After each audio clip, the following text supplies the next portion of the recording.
In today's Your Healthy Family, after coming down with a severe case of COVID in December of last year, DeeAnn, a registered nurse who lives in Woodland Park, was hospitalized for 35 days and was lucky to have survived it. I knew that I was never going to be the same person that I was. I knew this is going to change my life, and it has.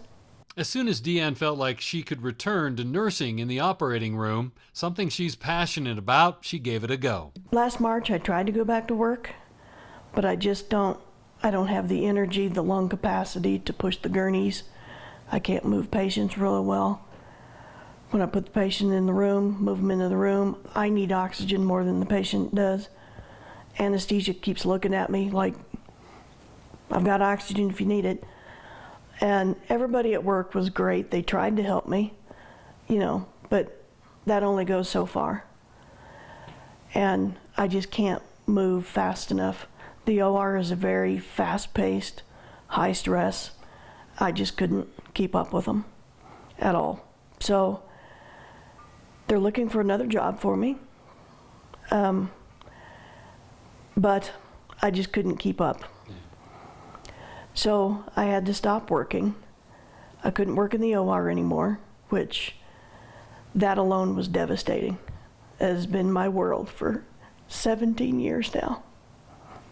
And it's devastating that I can't do that. When she followed up with her pulmonologist, who told her he was surprised to see her getting around without an oxygen tank, something she's thankful for, the prognosis wasn't great. I went back to the pulmonologist and I asked him,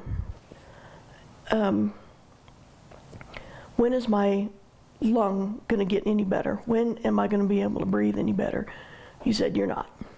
This is it. That I have so much scarring in my lung. This is all you got. DeeAnn became symptomatic with COVID just a week before UCHealth began vaccinating employees on December 14th. As far as her advice to others thinking about getting a COVID vaccine, it's your choice. If you want to get vaccinated, great. If you don't, whatever, it's your choice. And there's different reasons for why people don't want to get vaccinated. I have a friend who is highly allergic, anaphylactic allergic to the flu shot, and she's scared to death to get this. It's everybody's choice. For me, personally, I got it as soon as I can because if I got COVID again, it would kill me. As she adjusts to a new normal and continues working on improving herself a little every day, she's also documented her story to hopefully help anyone else who may be struggling physically or emotionally after dealing with COVID. But it was also for her own mental health. It started out that way as my own therapy.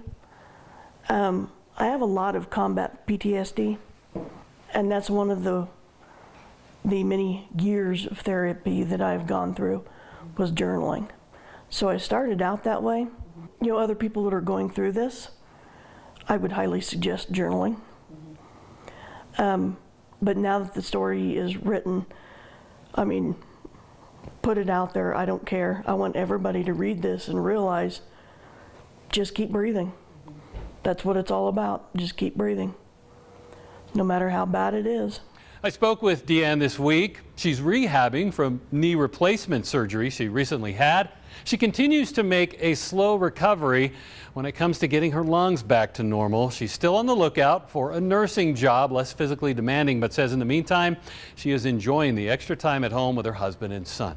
If you want to read DeeAnn's story that she wrote about her experience from a nurse's perspective, I'm going to post that in the online version of this story at yourhealthyfamily.com. Always watching out for your health. I'm Ira Cronin.